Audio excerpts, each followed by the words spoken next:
ago, our founders had a vision to build a world-class Pan-African bank to contribute to the economic development and financial integration of Africa. At that time, it was just West Africa. And Mr. President, I need to thank you on behalf of all of us for the role that ECOWAS played in bringing this institution to reality.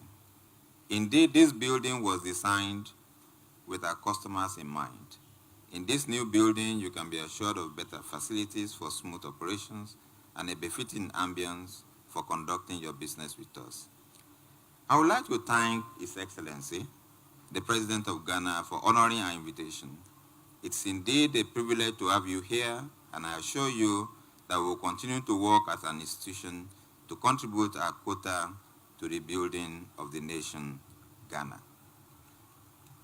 Mr. President, I've watched you on YouTube sent to me by friends across Africa. I've watched you on YouTube that are sent to me by people of African origin across the world. I watch your YouTube when you address the governors in the United States. Although I did not vote for you, not being a Ghanaian, Mr. President, I can claim you as my president as well. Mr. President, Africa cannot advance in its development effort without a consistent and sound financial intermediation agenda. Unfortunately, sir, our march in this direction has been fraught with a lot of challenges and I dare say opposition from people like me, ourselves.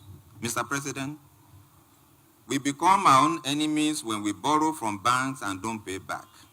The high non-performing loan is not only in Ghana, as I've said earlier, Mr. President, you are now our president across the continent.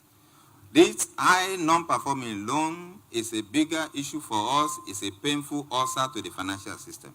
Sir, we have talented people that are evenly distributed across the world. Our problem is opportunity. Our talented people, because of the huge write-offs of loans, are not able to get loans from banks. Mr. President, with everything I've listened to on YouTube, I thank you. I know you will do it. Headquarters building adds to that brand by providing good customer experience and should help to create high customer loyalty, trust, and goodwill for the bank.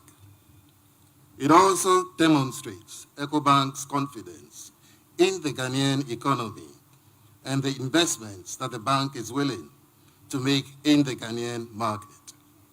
I say congratulations to the board of directors, the management, and staff of Ecobank Ghana for this accomplishment. Mr. Chairman, let me use this platform to encourage industry players to respond to these improvements in the macroeconomy and lower lending rates. This would go a long way to catalyze the gains made and help strengthen and promote stronger economic growth, job creation, and general prosperity. I should at this point respond to some of the news developing this morning, just to clarify that the Bank of Ghana has not given approval to the purported takeover or through the pledging of shares of the Agricultural Development Bank to Unibank. The bank has also noted the challenges in the microfinance sector and would like to assure the public that it is taking steps to address these challenges through our monitoring of the microfinance institutions. We have also held a number of meetings with shareholders and management of the affected institutions. Together with the government, the bank is working on a comprehensive reform program to address the challenges in the microfinance sector and strengthen regulatory and supervisory oversight. Meanwhile, for the avoidance of doubt, the bank will today publish the list of microfinance institutions in general compliance with the Bank of Ghana's guidelines. Once again, on this note, let me extend our warmest congratulations to Ecobank Ghana Limited on the opening of this brand new edifice. It's a very happy day for all of us to come here to commission this magnificent edifice which is commemorating the growth and the success of Ecobank in Ghana. We're talking about a Pan-African bank with a very strong Ghanaian involvement and participation. And this bank essentially has been run by Ghanaians since 1993. It is a big testament to the capacity of Ghanaians, given the opportunity, to be able to bring about progress and development in our country. I think all of us here are aware where we are. The collective determination to turn our economy around and bring progress and prosperity to our people. I will continue to say it. There is no reason for Ghana to be where it is today if in the past appropriate policy and the proper management of our public finances had been upheld. We cannot cry over spilt milk. What we're required to do at this stage is to chart a path for the future.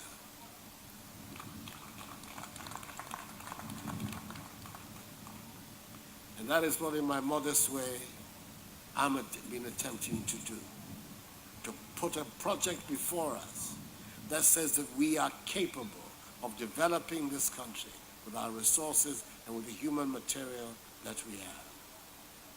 That if we have that focus, it is the focus that requires us to pursue sensible policy, to be prepared to have an honest dealing of our public finances.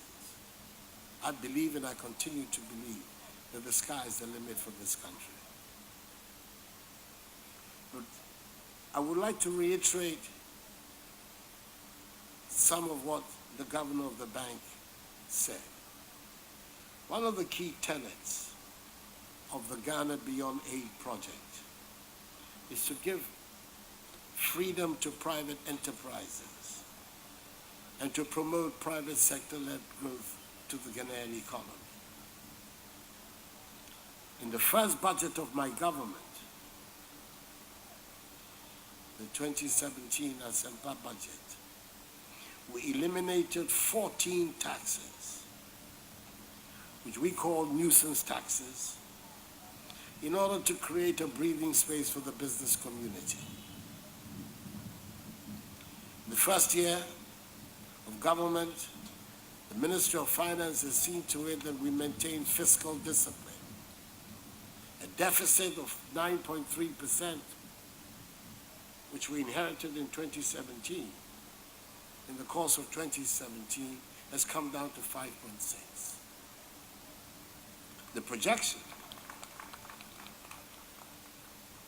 is that this year we will go even further down to 4.5%. This process of restoring fiscal discipline to our economy has gone along also with the Bank of Ghana maintaining tight hold over our monetary policy. And the result is the growing improvement in our macroeconomy, which is becoming stronger by the day.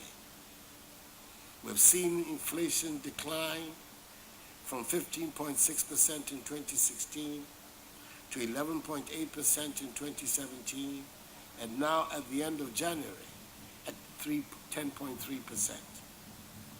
The monetary policy rate has also been falling from 25.5% in 2016 and now stands at 20%.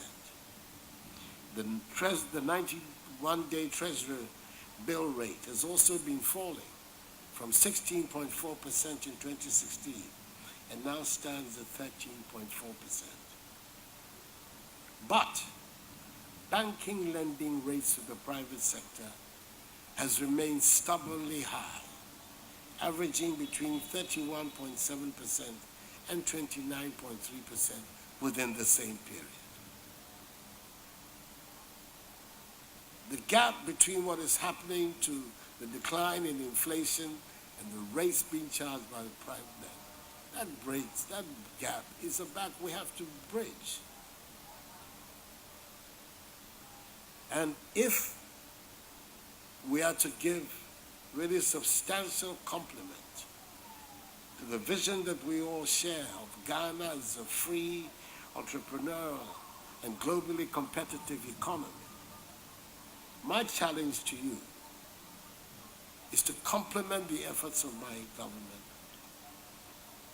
which is creating a more stable macroeconomic framework by bringing down lending rates. I've said that I'm in a hurry. I'm in a hurry because the Ghanaian people are also in a hurry to see an improvement in the quality of their lives. And therefore, if we are really to give an impetus to private sector development in our country, lending rates have to come down. And they need to come down as a matter of urgency.